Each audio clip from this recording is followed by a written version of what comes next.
پاک صلی اللہ علیہ وسلم نے ارشاد فرمایا جو سستی کی وجہ سے نماز چھوڑے گا اللہ پاک اسے 15 سزائیں عطا فرمائے.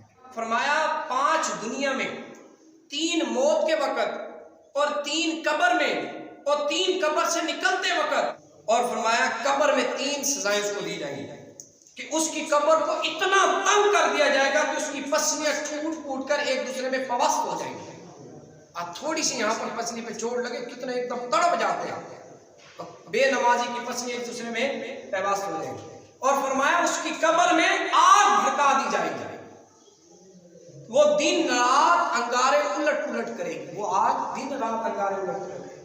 ابھی تو ہمیں کچھ نظر نہیں آتا، جب قبر میں جائیں گے اس وقت ہمیں پتہ چلے گا.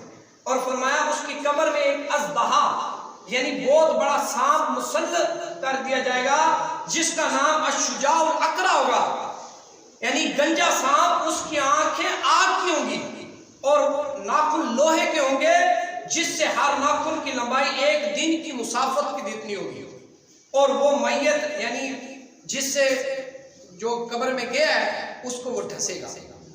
اب اس کے ڈھسنے سے وہ کیا ہوگا، اس کی آواز وہ کڑک بجلی دار ہوگا. اتنی سخت سزا اس کو دی جائے.